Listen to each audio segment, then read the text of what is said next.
ఓం వేదవ్యాస మహర్షి జీవిత చరిత్ర 87వ పేజీ నుంచి 93వ పేజీ వరకు. ఈ అతి ప్రాచీనమైన పురాణము ఈ కనిపించే విశ్వం యొక్క పుట్టుక లేక సృష్టి, దాని పరిణామం గురించి తెలపడమే కాక ఈనాడు భూమ్యాది సర్వగ్రహ సముదాయము అంటే మానవుడు, చెట్లు, వివిధ మానవ జాతుల చరిత్ర అంతా యథాతథంగా జరిగినట్లు అంతటితో సమాప్తమవుతుంది. ఇది సరిగ్గా ఎక్కడి దాకా వచ్చి ఆగిపోతుందంటే ఈ కలియుగం శకం 4989వ సంవత్సరం వరకు, అంటే 1889 బీసీ. అంటే ఒకనాడు భూమి మీద జీవించిన మహాశూరుడు, జ్ఞాని అయిన శ్రీకృష్ణుడు మరణించి కలి ప్రారంభమైన దగ్గర వరకు వర్ణించినది ఈ ఆదిమ పురాణం ఉంటుంది. బ్లావెట్స్కీ అనే రష్యన్ యోగి ఈ జాతి యొక్క మహత్తర విజ్ఞానము వేలాది సంవత్సరాలుగా సిద్ధపురుషులు, మహాత్ములు, మానవ జాతికి పరమ గురువులు అయిన ఆది పురుషుల సంరక్షణలో గుప్తపరిచిన విజ్ఞానం గురించి అంతా వ్రాసి చివరికి ఆమె తన గ్రంథంలో ఇంకా ఇలా అన్నది: రానున్న 20వ శతాబ్దంలో బహుశా నాకంటే ఈ మహత్తర కార్యానికి బాగా తగి ఉన్న వ్యక్తిని, అన్ని విధాల అర్హుడైన ఉత్తమ శిష్యుణ్ణి మానవజాతికి కడసారిగా అనంత విజ్ఞానపు గనివంటి గుప్త విద్య యొక్క ఉనికిని రుజువు చేసే నిమిత్తము ప్రత్యక్ష ఆధారాలు చూపేందుకు పంపిస్తారు.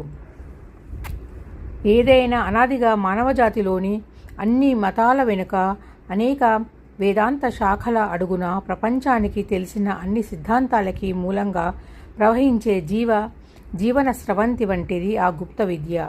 రహస్య విజ్ఞానము ఒకనాడు మానవజాతి అందరూ ఏకోదరుల వలె పొందిన సొత్తు, తర్వాత వేరుపడి పోగొట్టుకున్నది. మళ్ళీ ఈనాడు దొరికిందని రుజువైంది. మరో విషయం కూడా గమనించదగ్గది.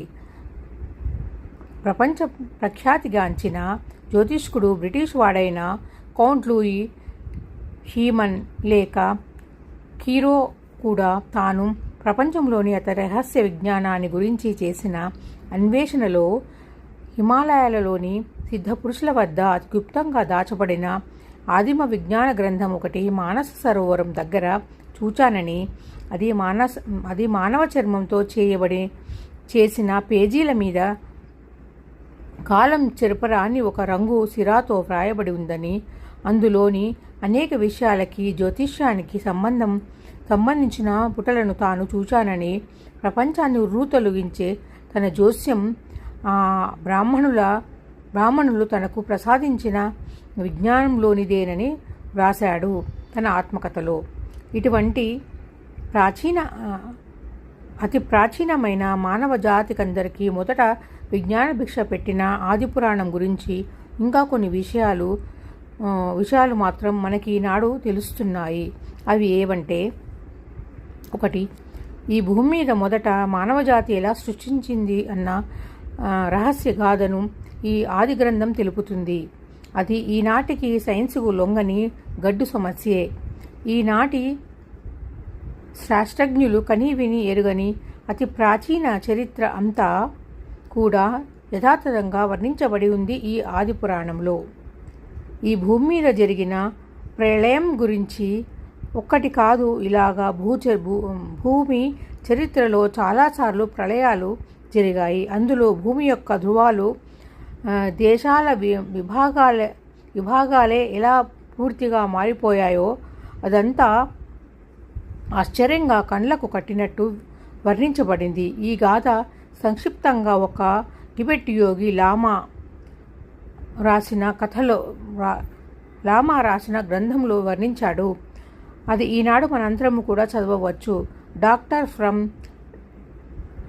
లాసా అన్నది ఆయన గ్రంథంలో. ఇందులో టిబెట్ దేశం సముద్ర తీరంగా ఉండి ఉన్న వాటి పరిశోధనలలో ఈ విషయాన్ని ధృవపరిచి ఒకనాడు లక్షల సంవత్సరాల క్రితం వింధ్యకు ఉత్తరంగా, హిమాలయాలకు దక్షిణంగా సముద్రం ఉండేదని కనుగొని దీనికి టెథిస్ సముద్రము అని పేరు పెట్టారు. ఆనాడు వింధ్య పైకి లేవడము, అది సూర్యునికి అడ్డం వస్తే అగస్త్యుడు దానిని అణచడం వలన గాథలు కూడా ఈనాటి కాలంవేమోనని అనిపిస్తుంది. సైన్స్ కూడా వింధ్య హిమాలయాల కన్నా ప్రాచీనమని ఇటీవలే కనుగొంది. భూమి తిరుగుడులో లక్షలాది సంవత్సరాలు తప్ప కనపడని మార్పులు, ధ్రువంలోని చలనం, తద్వారా భూఖండాల ఉనికిలో అక్షాంశాల రేఖాంశాలలోని భూమి మీద కలిగిన చలనాలు కళ్లకు కట్టినట్టు వర్ణిస్తుంది ఈ పురాణం. ఉదాహరణకు సంస్కృత భాగవత పురాణంలోని ధ్రువునితో విష్ణుమూర్తి, నీవు 26,000 సంవత్సరాల తర్వాత ధ్రువ పదాన్ని చేరుకుని ధ్రువత్వాన్ని అధిష్ఠిస్తావు అని వరమిచ్చినట్టు ఉంది. ఈనాటి సైన్స్ కూడా ప్రతి 26,000 సంవత్సరాలకి ఒకసారి కొత్త నక్షత్రం ఏ ధ్రువ క్షితిలోకి వస్తుందని ఖగోళ గణితంలో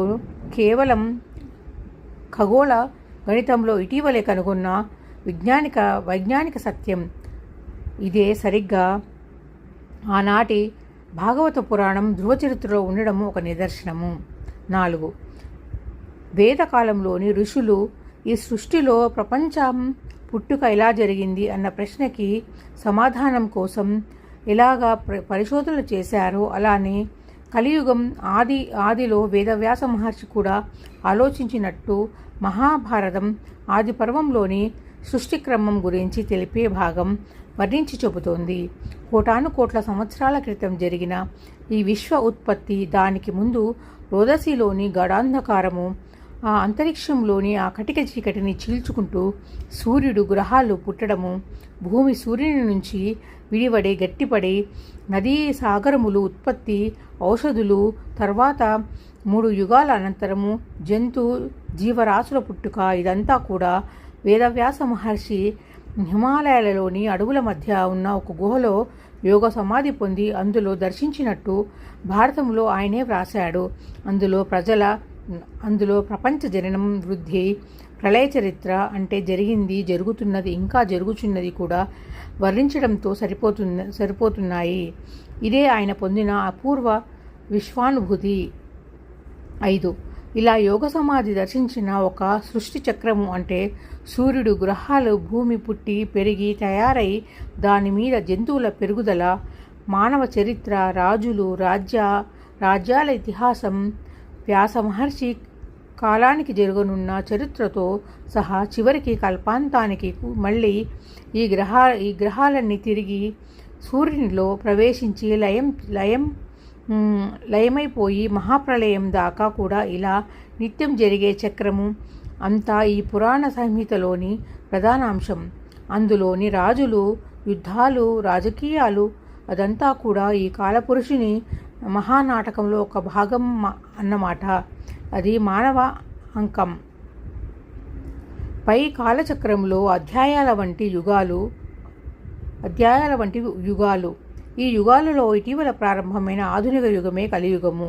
అది జరిగినట్టుగా ఈ పురాణంలో చేర్చిన తేదీ 18/2/3102 BC నాటి గ్రహగతులను లెక్కిస్తే అది ఈనాటి సైన్సు లెక్కలతో సరిపోవడం పాశ్చాత్యులు ఆశ్చర్యపోయారు. దీన్ని బట్టి ఈ పురాణంలోని కథావస్తువు తర్వాత స్వయంగా చూసి వ్యాస మహర్షి సమాధిలో దర్శించి రుజువు చేసి ఈ సృష్టి చరిత్రం గాథ మన విశ్వం కథేనని ఊహాకల్పన కాని గ్రీకు, రోమన్ వంటి ఇతర దేశాలలో కావ్యాలలో కథల వంటి కల్పనా కథ కాదు, ఇది వైజ్ఞానికం అని కూడా రుజువు అవుతున్నదన్నమాట. 8.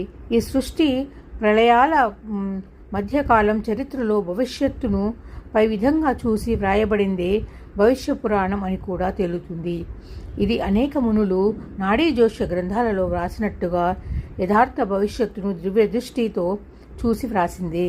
బ్రహ్మాండంలో జరిగే చరిత్రని, అంటే విశ్వం యొక్క ఆత్మను సినిమాలాగా దర్శిస్తే అందులో మధ్య మానవ చరిత్ర అన్న అంకం కూడా అలాంటిదే.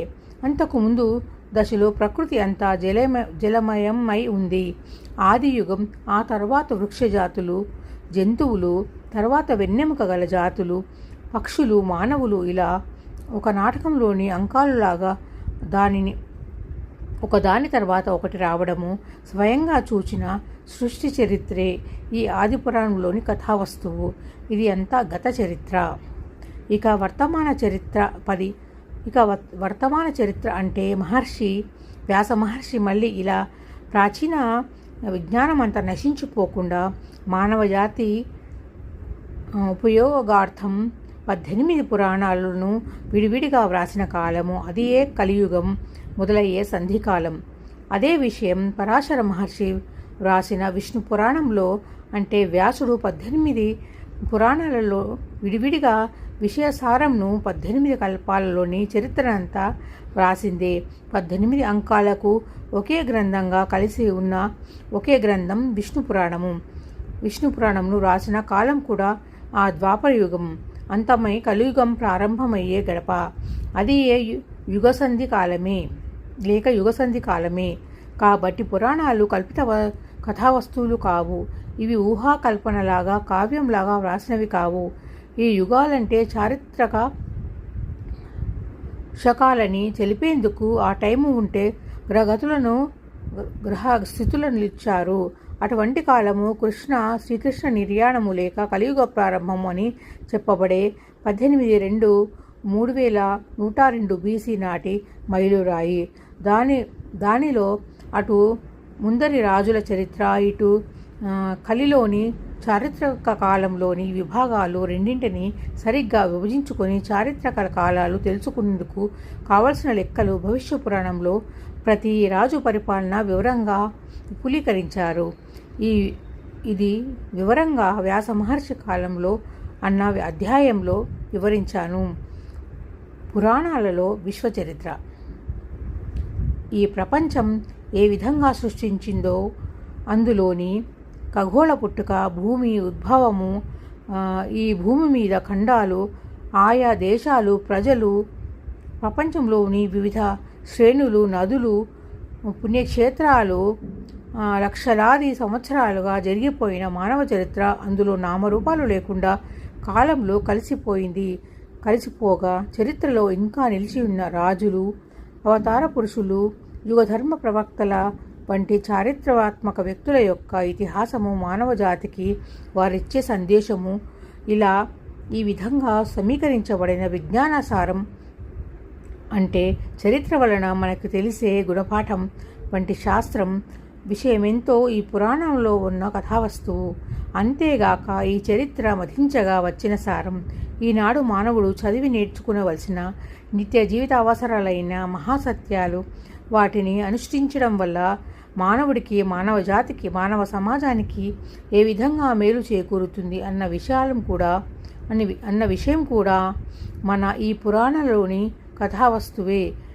ఈ సారాన్ని విడిచిపెట్టి పురాణాలను కేవలం మత గ్రంథాలుగా చిత్రీకరించి అనువదించడం వల్లనే ప్రజలలో ఆ సంస్కృతం మూల గ్రంథాల యొక్క నిజస్వరూపం పోయి వాటిలో అసలైన విజ్ఞానం అంతా అట్టడుగున పోవడం కూడా జరిగిందో స్థూలంగా మనకందరికీ తెలుసు. తెలుగులో పురాణాలు, వేద శాస్త్రాల వంటి మహా సాహిత్యాన్ని సరిగ్గా అనువదించకుండా ఆయా కవులు స్వంత పోకడలకు పోయి కల్పనలు చేస్తూ శతాబ్దాల తరబడి ఈ తీరున ఇలాగే జరగడం వల్ల ప్రజల్లో చివరికి ఈనాడు ఈ పురాణాల యొక్క ముఖ్య సందేశం ఏమిటో ఎవరికి కూడా అసలే తెలియకుండా పోయింది. అందుకే పురాణాలు కేవలం మత గ్రంథాలు కావని ఈనాడు నేను ఇంతగా నొక్కి చెప్పవలసి వస్తుంది. ఎందుకంటే పురాణాలు మానవ జాతి యొక్క చరిత్ర, మానవ సంస్కృతి ఈ భూమి మీద ఏ విధంగా